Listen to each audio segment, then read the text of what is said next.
The sun scours the plains, bleaching the bones of the world. For the early humans of the Sunstone clan, this is the time of gnawing hunger, a season where the earth offers only dust and cracked promises. Kayla's belly is a hollow cavern, echoing with the memory of the last meager lizard. He moves with the forced lethargy of a body consuming itself, his eyes scanning the endless, shimmering horizon. This is the unforgiving nature of prehistoric life, a constant battle waged in the gut. Then, he feels it, not a sound, but a vibration that travels through the soles of his feet. A deep, rhythmic pulse that is the planet's own heartbeat. He crouches, tracing a palm flat against the baked clay. The thunder is not in the sky, it is in the earth. The herd is coming. They are not animals in the way a raptor is an animal.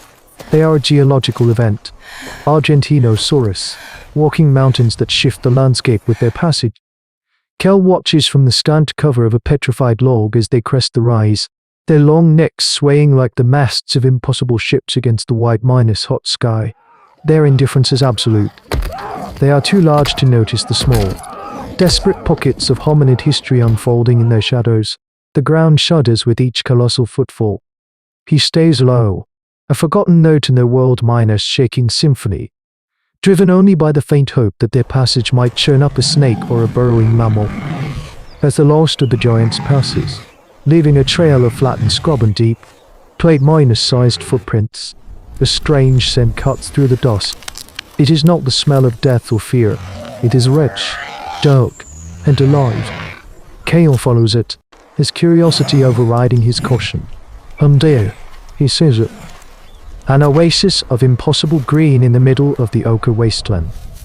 Mush shoots, thick minus-stemmed and heavy with unfamiliar lead, burst from a series of low, grey hills.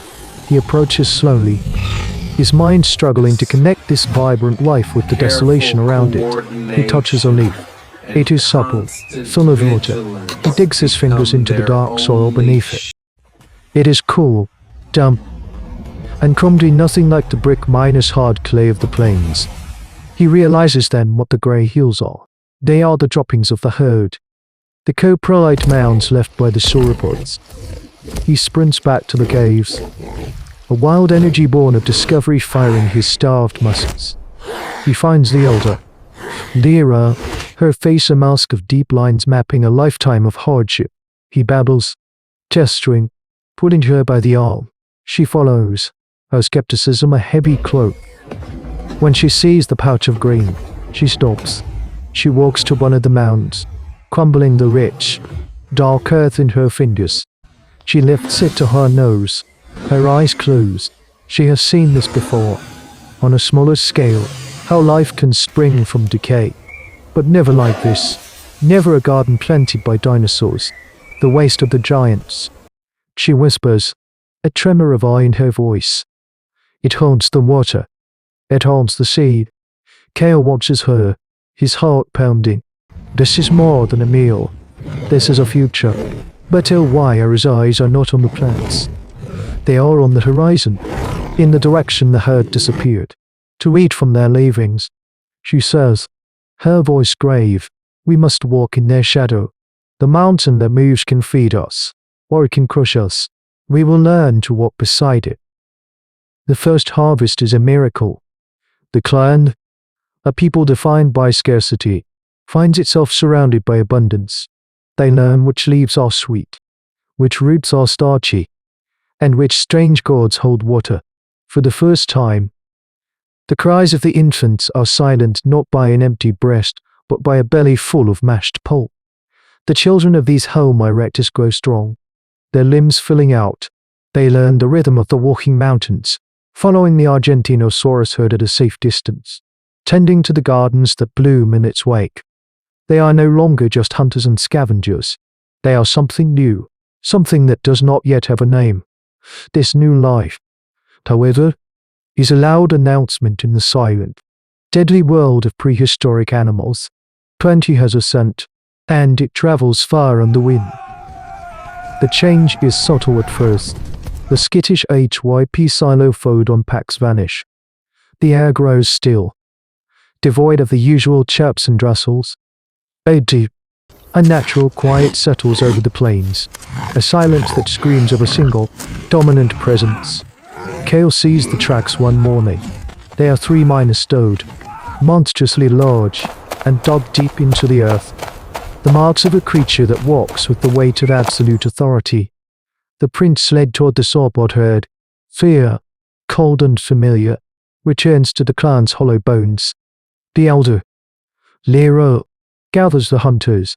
She holds up a cast of the print, made with white clay. The shadow might us more, she says, her voice slow. Giganotosaurus. A name spoken only in whispers. A god of teeth and hunger. It strikes at dusk. The clan watches from the relative safety of a high rock shelf as the theropod, a beast of impossible scale, emerges from a line of cycads. It is a torrent of muscle and serrated teeth, moving with a speed that defies its size. It ignores the colossal adults. Its primeval intelligence focused on a younger Argentinosaurus straying at the edge of the herd. The attack is a masterpiece of brutal efficiency. The Giganotosaurus lunge, its skull a battering ram, its jaws a sieve. The young sauropod bellows, a sound of terror that shakes the very air. But it is over in moments. The shadow minus small clubs down on its neck, and with a terrible wrench, the hunt is done. The clan watches in frozen horror.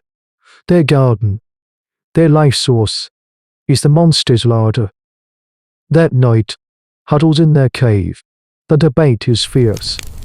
To flee is to return to starvation. To stay is to live in the jaws of death. It is Lyra who silences them. She stands, her silhouette framed by the flickering fire.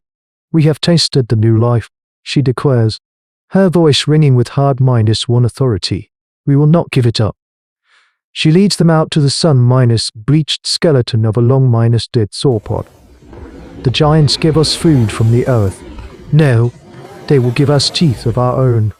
She shows them how to shatter the massive ribs, how to nap the dense bone into long, spear-like points. This is the birth of their new osteodontocratic technology, tools born of the very creatures they must now protect. For days, they worked, chipping and grinding, turning the remains of the dead into weapons for the living. They are no longer just farmers. They are becoming guardians, shepherds to the earth minus shakers. Their fates now inextricably linked to the survival of the giants. Their improved survival skills will be tested. The shadow -more is not a hunter. It is a siege engine. It learns the clan's rhythm, a terrifying display of a predator's intelligence. It now stalks the perimeter of the Argentinosaurus herd, a constant, circling threat that cuts the Sunstone clan off from their life-giving gardens. Hunger returns, a cold guest in their fire-lit cave. The children's cries are thin and sharp. The Giganotosaurus does not need to hunt them. It simply has to wait. By claiming the herd, the great theropod is starving the clan into extinction. They watch from the cliffs as it patrols. A dark, unstoppable thought given flesh. Its existence is a veto on their own. One evening, Lyra gathers Kaelan, the strongest hunters. She does not point toward the plains, but to the jagged line of black rock that cuts across them. It is too strong, she says, her voice as hard as flint. We cannot break it, so we must use the land to break it for us. She traces a line in the dust with a charred stick. It shows a narrow, deep ravine, a place the clan calls the Stone Moor, where the earth itself seems to have been torn open. It is fast on the open plain. She continues, but there, its size will be its cage. The plan is suicidal in its simplicity. They will become the bait. They will lure the shadow -more into the ravine, where the rest of the clan will be waiting on the cliffs above with boulders and their heaviest bone spears. The next dawn is grey and cold. Kaelan and 3 others, the fastest runners, move into the open. They shout, banging rocks together, a deliberate, foolish noise. It takes less time than they expect. The Giganotosaurus raises its massive head, its reptilian eye fixing on them. For a moment, there is stillness. Then the earth begins to shake as it charges.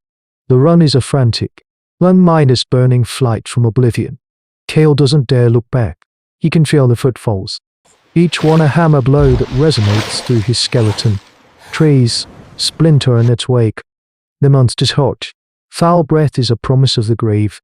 They scramble into the mouth of the ravine, the walls of rock rising steeply on either side. The predator hesitates for a heartbeat at the entrance. Its massive frame no minus suited for the tight space. But its blood is up, and it plunges in after them. The moment its head and shoulders are inside, Lara gives a piercing shriek from above. The trap is sprung. The clan members heave, and the first boulders crash down. One strikes the Giganotosaurus on the back with a sickening crunch of vertebrae. It roars, a sound of fury and pain that echoes off the canyon walls. It tries to turn, but it is wedged. Spears rain down, the clan aiming for its eyes, the soft flesh of its throat. Kale and the runners, having reached a dead end, can only press themselves against the rock wall as the titan thrashes in its death throes. Its immense tail whips like a scorpion's sting, catching the slowest runner and flinging him against the rocks with lethal force. The price is paid, but the assault is relentless. Mortally wounded and trapped, the great beast finally sinks to the ground, its last breath a steaming hiss that fogs the cold morning air. A profound silence falls, broken only by the ragged gasps of the survivors. From the canyon mouth, they can see the Argentinosaurus herd, grazing peacefully. The symbiosis has been sealed in blood. They are no longer just followers, they are protectors. In the quiet that follows, the Sunstone clan stands not in triumph, but in awe of the silence left by the fallen titan. This moment, this bloody victory in a forgotten canyon, is more than the death of a single monster. It is a fundamental shift in the narrative of human evolution. Here, on this ancient stage, a new kind of power has been demonstrated, not the power of muscle and teeth, but of coordinated thought and shared courage. For the first time, a creature has looked upon the apex predators not as gods to be feared, but as problems to be solved. This desperate act of defiance becomes a blueprint, a strategy for survival that would echo down through uncounted generations. The study of paleontology reveals the bones of these great dinosaurs, but it is the unwritten history of our human ancestors that whispers of the audacity it took to stand against them. What is the true measure of a giant? Is it the one that shakes the earth with its passing, or the one that, with nothing but a sharpened bone and a shared idea, can bring the earth miners shaker to its knees? These are the stories etched into the bedrock of our bones. This is the chronicle of the defiance that made us. But the earth remembers every titan it has lost, and the oceans hold giants of their own.